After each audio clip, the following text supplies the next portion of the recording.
Hello again, and welcome to the video on the introduction of the factor theorem this time. Now the factor theorem leads on from our remainder theorem, very similar to the second example that we did there, where we found out that if you get a remainder of 0, then you have found a factor in this case.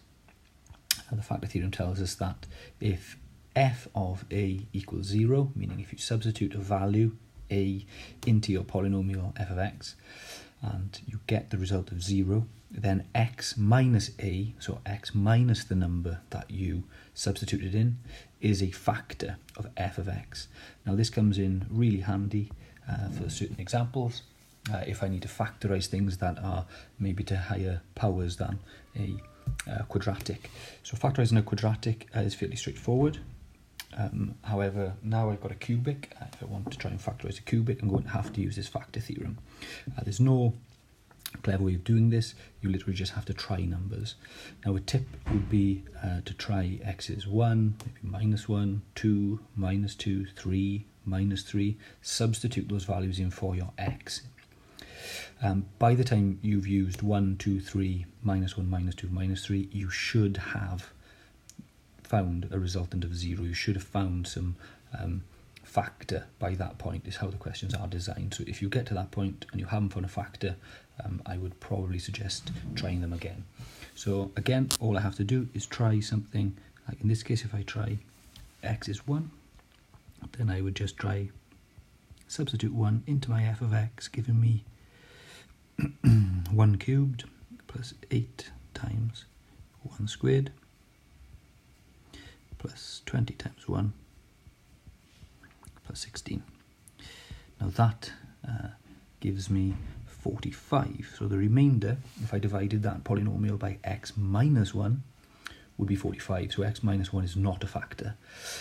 Now, I've done this question before, and so I would have tried negative 1, I would have tried 2, and then I would have tried negative 2, and I found that when I tried negative 2, after I substituted 2 and negative 1 in, that negative 2 as a value for x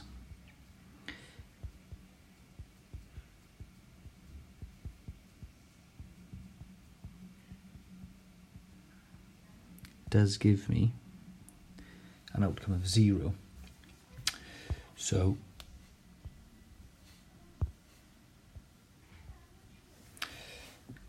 that means, therefore, that if I put in an a of minus 2, the remainder is 0, so x minus minus 2 is a factor. Now instead of writing that as x minus minus 2, I can write that as x plus 2. So remember, you just use the opposite sign to the value that you substituted. So x plus 2 is a factor.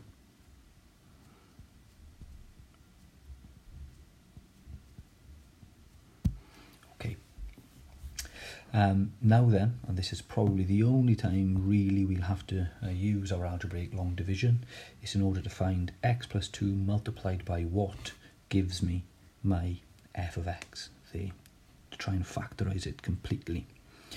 So now then, I will start my division. I know x plus 2 is a factor of x cubed plus 8x squared plus 20x plus 16. And so, again, my algebraic long division, if I compare front terms, compare my x with my x cubed, what do I need to multiply by? An x squared. I multiply that back by everything at the front. Write it underneath and subtract. So that then gives me x cubed minus x cubed, cancel out. X squared minus 2x squared will be 6x squared. And then I bring my 20x down for the next round of division. My front two now is 6x squared. So what do we need to multiply my x by to get 6x squared? 6x. Multiply that back by everything at the front to give 6x squared plus 12x. Subtract. That will give me 8x, and I bring my 16 down for the last round of division. Compare my front terms again, so I compare my x with the 8x this time. What do I need to multiply by? 8. There we go. And then if I multiply 8 back at the front, hopefully, yes, 8 times x, 8 times 2, gives me a remainder of 0. So it is indeed a factor. Hopefully you can appreciate there that the remainder theorem is a lot more efficient at giving us the remainder than having to do our long division all the time. So now then, I now know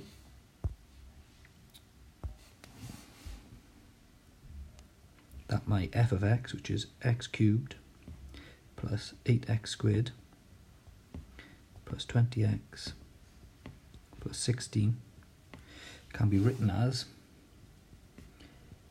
x plus 2 multiplied by that thing on top there, x squared plus 6x plus 8.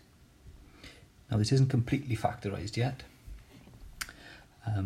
because I still have a quadratic that we should be able to factorise ourselves. So we know then of an x plus 2, that quadratic x squared plus 6x plus 8, if I have an x plus 2 and an x plus 4, then that should give me that quadratic there. So all in all, that cubic f of x, x cubed plus 8x squared plus 20x plus 16 can be given by x plus 2 times x plus 2 or x plus 2 squared multiplied by x plus 4. And there we have that factorised. Okay, next example. To solve an equation like this. Now, again, to solve an equation, compare it to 0, same as we would with a quadratic. Our first port of call would be try to factorise it. So we would try and factorise this cubic first. We'll have the brackets then equal to 0, and then we can say the first bracket is 0, or the second bracket is 0, or in this case we would have a third bracket as well, would equal 0, so we can find our x values, the roots of this equation here. In this case, just so you know, so I would try x is 1, I would try x is minus 1, I would try x is 2, and it's then, again, only because I've done this example before, do I know, so it's then that I can find that when I try x is 2, I get 6 times 2 cubed, minus 7 times 2 squared, minus 14 times 2, plus 8, apparently comes out as 0, which is great. So we've now found a value we call a that I can substitute into my f of x, and it gives me a remainder of 0. So x minus a is a factor. So therefore, I found a factor which is x minus 2. That is a factor of the polynomial on the top of the page there. So again, in order to be able to find what do I need to multiply x minus 2 by to get that cubic up there, this is now when I need to do my long division again. This should be, realistically, again, the only time I'd need to do my long division, which is quite lucky, really. Excuse my writing while I do this. You've probably noticed. I now then need to compare my front terms. So I compare my x by my 6x cubed. What do I need to multiply by? 6x squared. Multiply that back by everything at the front. Give me 6x cubed, and 6x squared times negative 2 gives me negative 12x squared. And I can subtract those things. Be careful here. 6x cubed minus 6x cubed, 0x cubed. Negative 7x squared, subtract negative 12x squared. I'm subtracting a negative, that's the same as adding. So that will give me positive 5x squared. And then I bring my negative 14x down for the next round of division. Compare my x, the 5x squared.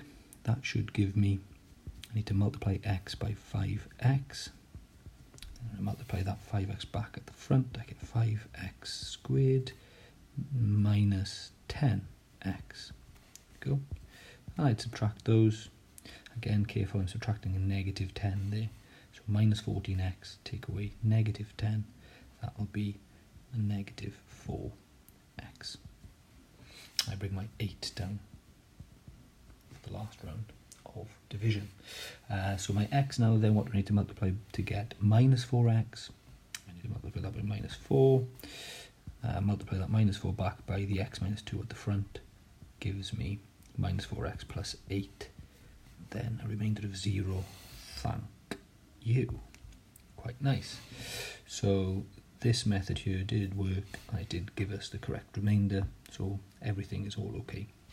I've now found that I can rewrite my 6x cubed minus 7x squared minus 14x plus 8 as x minus 2 multiplied by this quadratic here, 6x squared plus 5x minus 4. And I want to solve that equal to 0. That's what my original equation is there. So I've rewritten that cubic here. And now I should be able to factorize this quadratic that I'm left with. It's probably going to be a 3x and a 2x, I hope, to give me a 6x squared. And then if I have 4 and a 1, there we go. However you factorize, that'll give me 3x. That'll give me 8x, I believe. There we go. 3x plus 4 times 2x minus 1 would give me 6x squared plus 5x minus 4. And now then we have our 3 brackets multiplied together equal to 0. So either x minus 2 is 0, in that case x is 2, or 3x plus 4 is 0. So x in that case would be negative 4 over 3, or 2x minus 1 is 0, and so x would be a positive half in that case. Just notice that my negative 4 over 3 isn't very good, kind of like my 0. That's negative 4 divided by 3. And they are the 3 solutions, the 3 roots to the cubic up here being equal to 0.